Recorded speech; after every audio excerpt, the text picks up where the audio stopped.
My name is Jeff Anderson, and I am the founder of Jeff Anderson and Associates.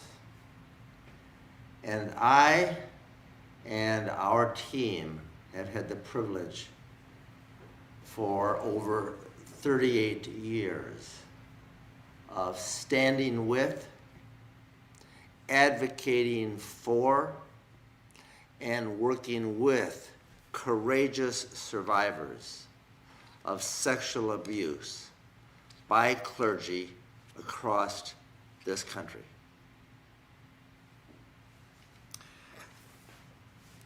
Today, and early this morning, we, standing on the shoulders of 4 very courageous survivors, have filed a lawsuit in the federal district court in New Jersey. And each of those survivors, identified as does 50 through 53, have sued the Holy See, have sued the Vatican in this 85-page complaint. This complaint is posted on our website at andersonadvocates.com and has been filed and assigned to a presiding federal judge as we speak. This lawsuit is really designed to target and to cause to reckon the source of the problem and what has been described as a crisis of clergy sexual abuse in America and globally.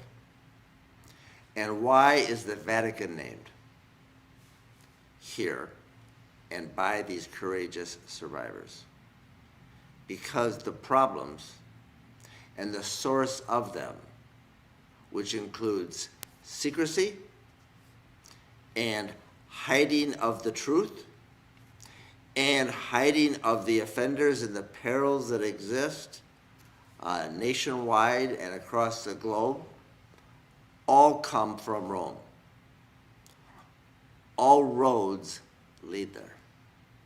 All trails that we have been working to uncover and excavate for almost 4 decades lead there. Every case that survivors have brought by us and others, standing up for the truth and to protect kids, ultimately leads to practices and protocols and policies implemented by the Holy See, by the Holy Father, by the Pope. And it is in this suit that 3 popes are directly implicated. It is in this suit by each of these survivors exploited and abused by former Cardinal Ted McCarrick that no less than 33 cardinals are named and identified as either condoning or complicit in the pattern of sexual abuse by McCarrick of these kids and adults and so many others for 5 decades. 3 popes, 33 cardinals, countless bishops, literally hundreds of bishops thus implicated in this lawsuit.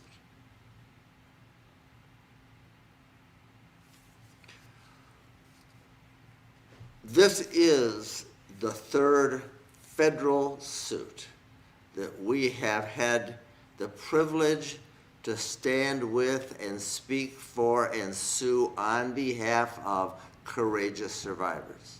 This is the third of recent experience. The first recently was in May of 2019 in the case of Keenan versus the Holy See and 5 survivors, all named and identified, now pending in the Federal District Court in St. Paul, Minnesota. The second was brought in the Federal District Court of New York and is pending there and brought on behalf of survivor John Bellocchio. He used his name and made that choice even though he did not have to. And he named the Holy See in that case is pending, and this is that complaint, also available on our website, a 64-page complaint naming the Holy See. And this, thus, is the third recent legal initiative brought. And why the Vatican and why now? The Vatican first because all roads evidentiary and all practices employed and all policies employed are done so by the papacy, by the Pope and by the Vatican, also known as the Holy See. They are both the root of the problem and the source of the problem, not just as it pertains to McCarrick, but as to the cover-up and concealment and condonement of every cleric who has and continues to offend children across the land. And it is their practices, their policies, their choices that are identified and detailed on behalf of each of these survivors and in each of these cases. And it is those practices, the adherence and the requirement by the Pope and all 3 of them, from Francis to Benedict to John Paul II. And in this complaint, it is John Paul II that is clearly implicated as having received and chosen to ignore multiple reports pertaining to Cardinal McCarrick. It is also Pope Benedict that made the choice to continue to conceal and thus condone the predatory conduct of then Cardinal Bishop and Archbishop McCarrick. And it is then John Paul, it is then Pope Francis that continued the practices of concealment and quieting those that tried to speak and or act pertaining to McCarrick. And that had been kept quiet and had never been revealed by the Vatican or any of the popes until 2017. And why did they reveal in 2017? Because the courage of the survivors. It was the survivors, and every day making their stories known through litigation and through the opening of the statute of limitations in New York and in New Jersey in particular. And it is the opening of that statute of limitations in both of those states and elsewhere that gives survivors the opportunity to have a voice that can be told and to take an action to do something to expose the secret and the practices and the policies that allowed predators such as McCarrick and others to prey upon the innocents. And it is thus now time, because the laws have changed, to allow the light in and the survivors to be heard. This complaint also does also add additional information and relies in part upon the groundbreaking, and I say groundbreaking, report of the Holy See's institutional knowledge and decision-making related to former Cardinal Ted McCarrick. And this 449-page report prepared and released by Pope Francis and his attorney investigator who prepared this, Jeff Lena, I did describe as groundbreaking, and why so? Because it's the first time ever that the papacy, the Pope, has revealed publicly the documents, the history, the internal investigation of any cleric, and this cleric and former cleric, Ted McCarrick. And to that extent, it is unprecedented. And it also reveals how documented McCarrick's history is and has been known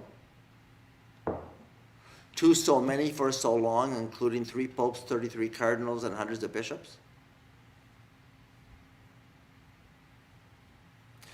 It's also noteworthy that each of the survivors with whom we're working to bring this legal action in New Jersey, in the federal district court, cooperated with this investigation. And each of them had the courage and the bravery to share their stories, their families' stories, with the Pope through his investigator, Jeff Lena. And to those survivors, and to those families, and all those with whom we worked, and all the others that were willing to share that information with them, that made this report more inclusive and unprecedented than anything that's ever been released by them. But before I give them too much credit, let me just say right now, this is the first time that any light has been shown by them when it comes to this, because before this point in time, all we've ever gotten from every pope is promises, pledges, and policies, most of which have been broken, and a strict adherence to secrecy. So, what is it these survivors and we want in this suit and the other suits that have gone before pertaining to the Vatican? We and they simply want the truth to be told, the truth to be revealed.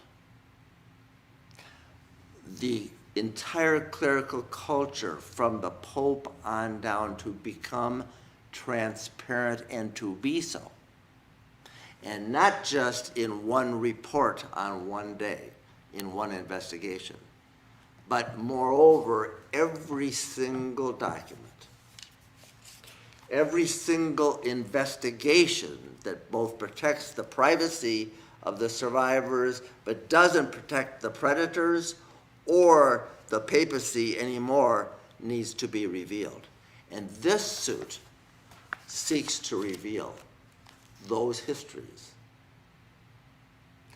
This suit by these survivors seeks to have the court order and require, and through discovery that we have yet to do through these suits, the truth about all the offenders that are known and held in secrecy at the Vatican, that seeks to have known and revealed all the files and all those top officials from bishops to cardinals to the papacy who were complicit in it, and seeks to have revealed all the practices that have been employed to keep all these secrets and create these perils past and present, thus abated. And the purpose of these survivors, and with whom we all work across this country, is to protect other kids in the future. And until there is transparency, until there is truth, and until there is a real excavation at the top, through this case and others, kids are at risk everywhere. And the secrecy and the policies and the practices continue. I would like, and I'm talking to you, Pope Francis, referred to by the faithful as the Holy See, and I am imploring you to take this time, and on the heels of this report, which you commissioned and authorized, and because of the pressure brought by so many survivors upon you and others across this country and across the land,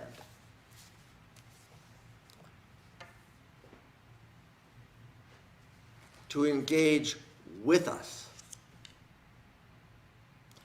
not against us.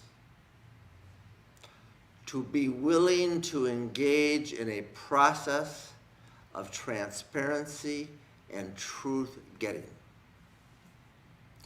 and to thus begin the process of opening up the iron gates of secrecy held at the Vatican, containing all those names of all those offenders, still some out there and only known to you, and all those that have been only known to you, and to start a process with us and the survivors and all those that need to know, that doesn't require the courtroom and doesn't require the courts, but requires us to engage in common purpose to truth, transparency that can lead to healing, and most importantly, to the protection of kids across this country and across the globe. Let's not wait for the court. Let's get to work on this.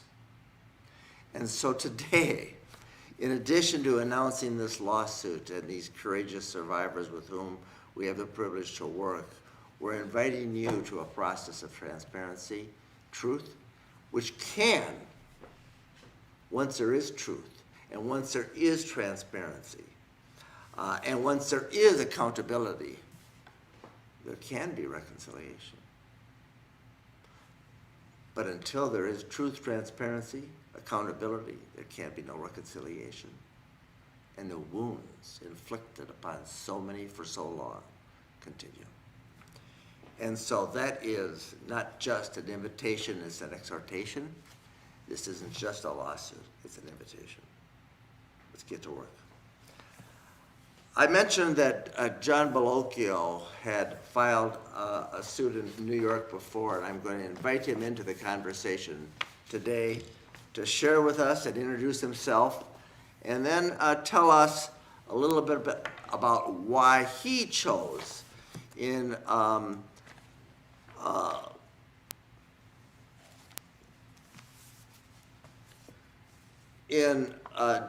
December of last year, working with us to both use his name and also name the Holy See in a case now pending in New York involving the abuse of him by McCarrick as a teenager in 1995. So, John Bellocchio, come on in and first introduce yourself to us and tell us why you chose to join us today and make this courageous and take this courageous action in suing the Holy See. Well, thank you, Jeff. And I did so because I think it's very important that a number of people stand up to this level of criminal abuse, and it is. And as I have said before, the Vatican no longer has any credibility in the international arena. As I have said in a recent piece in Commonweal, Daniel Gibson of Fordham wrote that it was clear that McCarrick was recognized by the FBI, the KGB, and the Vatican as a natural for either the clerical culture of the Vatican or international spycraft. And that's repulsive. When was the last time you heard the words KGB agent and pastoral in the same sentence?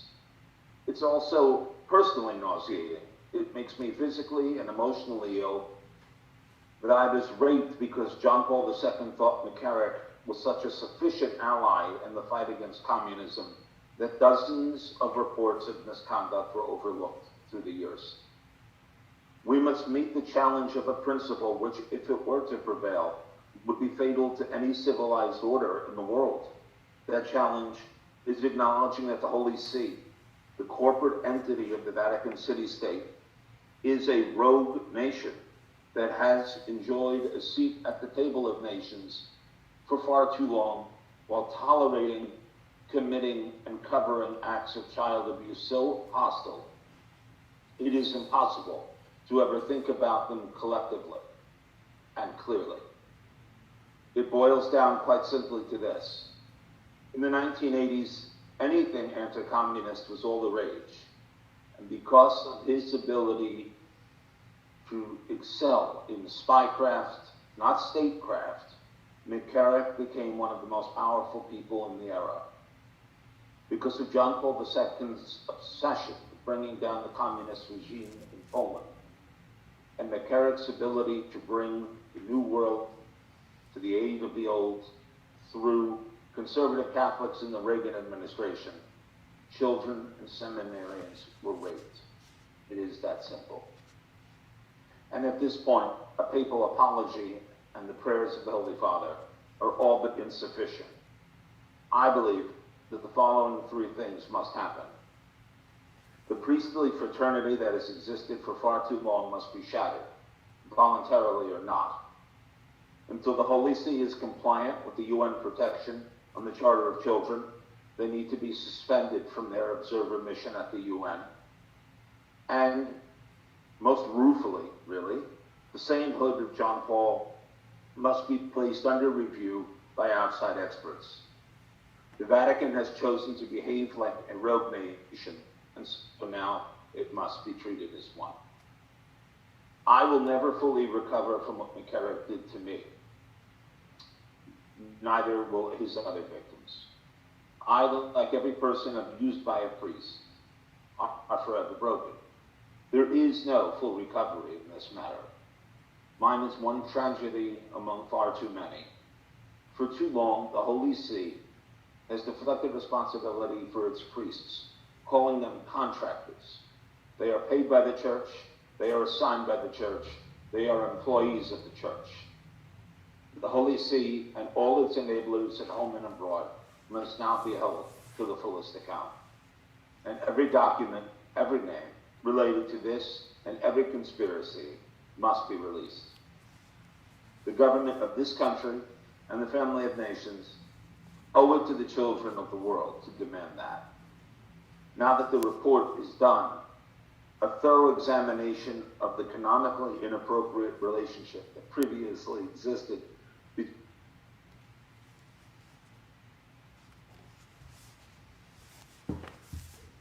It sounds like we lost John's sound for a moment. And create the rise of what I sadly call TED 2. We must do something. Nothing is never acceptable. And that is why I have chosen to lend my name to this effort. Thank you, John Bellocchio. It is detailed in your complaint against the Holy See and filed in New York that as a teenager, McCarrick exploited you sexually, raped you as a child in 1995. And what is it you seek? In brief, what reckoning is it you seek through the filing of this complaint and standing with all these other survivors here today? who have brought this action and on whose shoulders we stand? I really think what I seek, and although I can only assume, what they seek is a change in the church from the top down. As I have said in other events, it is impossible for McCarrick to have risen up the ranks this way without a certain culture in place.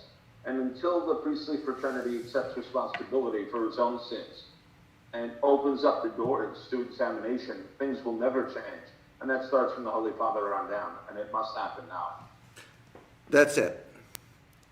The change has to start from the top on down, from the Holy Father on down, and only there, until and unless there is reckoning, can we know and can the survivors begin to rest and begin a process that involve restoration of their spirits.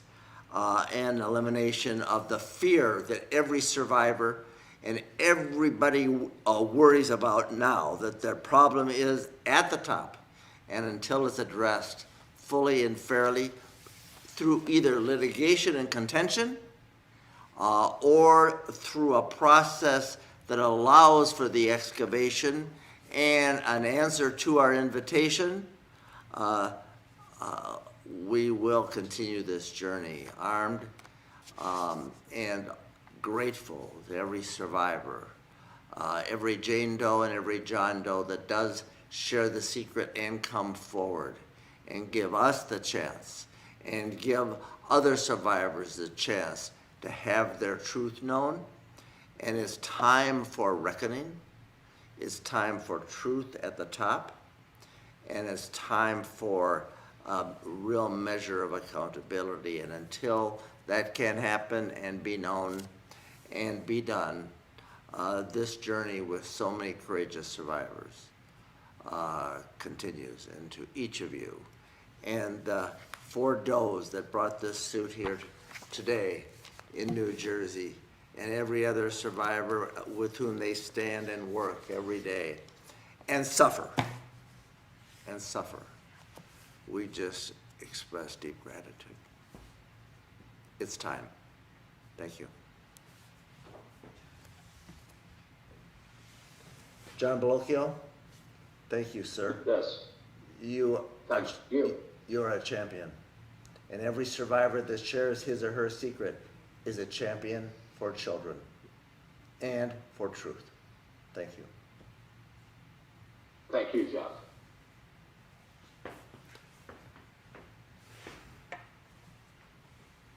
We'll take questions.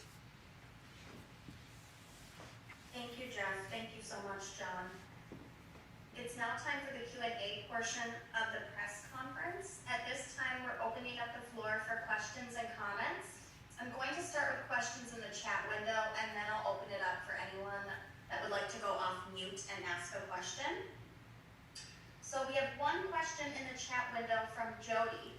She asks, is the plaintiff who was abused as a young priest still a priest? And if so, do you know if he's the first sitting priest to file a lawsuit alleging abuse? The plaintiff and one of the does named in this lawsuit against the Vatican is identified in the report made and is a priest and is still a priest. And in this lawsuit is identified as a doe, but also in the Vatican report was identified as priest truth teller number 3. And that priest courageously did take this action with these other survivors. And yes, it is the first time a sitting cleric, an actual priest, has sued the Vatican. And we're honored to work with him and the other survivors, as he was both exploited and, very notably, after having suffered what McCarrick did to him in silence for a short period of time, shared it with a superior, and told Bishop Hughes in 1993 what McCarrick had done to him. And Bishop Hughes said to him, for the good of the church, this must be kept silent. Bishop Hughes did. Bishop Hughes was told. And that's the same kind of report that was made to so many cardinals and so many bishops for so many decades. Thank you, Jeff, and thank you, Jody, for your question. We have another question from Paul. Paul asks, what is the status of the law for suing the Holy See in U.S. courts? And does the new report change anything in terms of getting jurisdiction? The Holy See and the Vatican state is called a sovereign state, like a country. They're members of the United Nations. And because they are a sovereign state and a worldwide religious organization, they are harder to sue than any other organization in the globe. But we have a lot of experience in having tried. And we brought the first suit against the Vatican in 2001. And 10 years later, it was dismissed on legal grounds. But in those 10 years, we paved new territory and new grounds so that their sovereign immunity, their legal protection as a foreign state, was eviscerated. And it is our belief that there is now a clear path, a clear legal path that must be taken, that requires bravery and rigor, innovation, and also built upon all the stories of all the evidence that has been assembled to this point in time. So while there is a real fight on our hands, and with and for those survivors, it's time.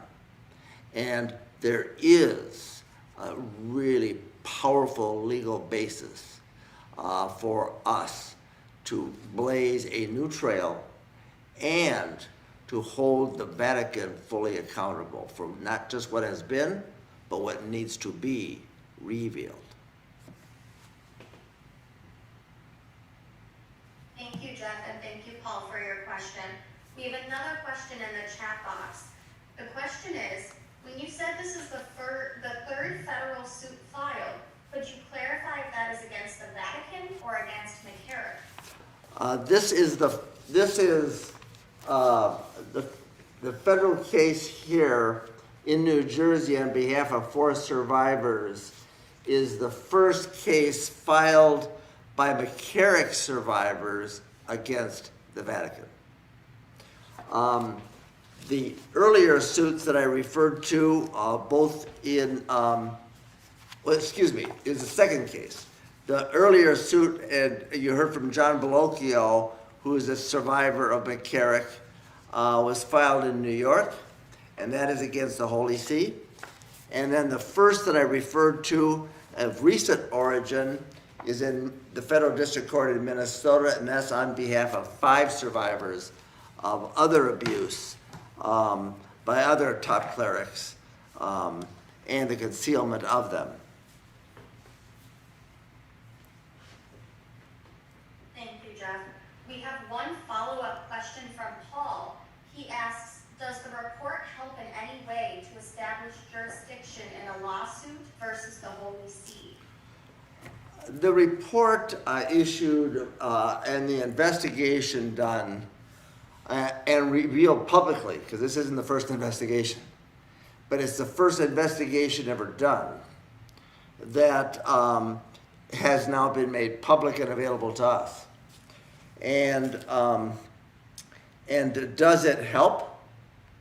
Does it create a trail of evidence? Does it demonstrate institutional knowledge and decision-making related to former McCarrick and made by the Vatican and the popes and the cardinals and the bishops, like none that has gone before, at least revealed by the Vatican? Absolutely. It is unprecedented and of historical value, because this pattern and this practice, demonstrated in this report and revealed by this papacy and his investigator for the first time does give us the evidentiary trail as it pertains to McCarrick that we're seeking to uncover and reveal in all these other cases. So it is extraordinarily helpful in not only having people know about what has been, but it is a template, an example of what can be done and what should be done and what we're asking the courts to require to be done in these lawsuits. That is, make it known. Thank you, Jeff, and thank you, Paul, for your question. We have another question from New Jersey 101.5 FM radio. They ask, what is the main reason this suit was filed in the District of New Jersey? Is it due to McCarrick's position as Archbishop or Bishop in Newark and Metuchen? This case was filed in the Federal District Court in New Jersey because the abuse of these does began in the early 80s, continued into later years, and occurred and while McCarrick was then the Bishop of Metuchen. He was later elevated to Archbishop of Newark and later elevated to Archbishop Cardinal in Washington, D.C. And so it's brought there because the crimes occurred there, the crimes were concealed there, and the crimes have been concealed and condoned by the Vatican. Thus, that is the proper court in the Federal District Court when you're suing a foreign country, which the Vatican is, a foreign country, a sovereign. Great. Thank you for the question, and thank you, Jeff. I think those are all the questions we have in the chat window. So at this time, we're going to open it up. If anyone is on the phone or on the Zoom call and they would like to unmute and ask a question, now is the time.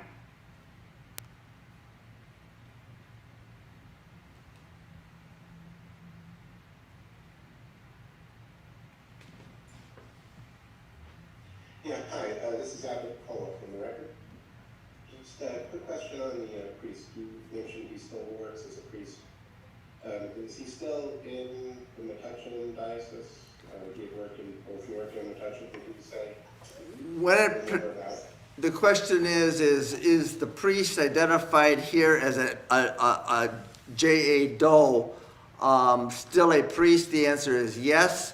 And where is he working? The details of each of these survivors who can and should remain anonymous are not being revealed today because the big picture is the spotlight and the focus has to be on the Vatican and their practices and not on the survivors and their lives. And so to take the focus off the survivors and put the spotlight on the Vatican is the purpose of this suit. So the details of where he is and what he's doing right now are not to be shared with us and by us today, and the details of the practices employed by the Vatican is why we assemble. Any other questions? Thank you, Abbott. Are there any more questions?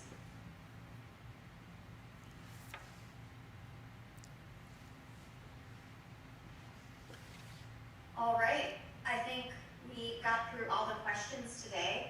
Thank you everyone again for attending and participating in this press event.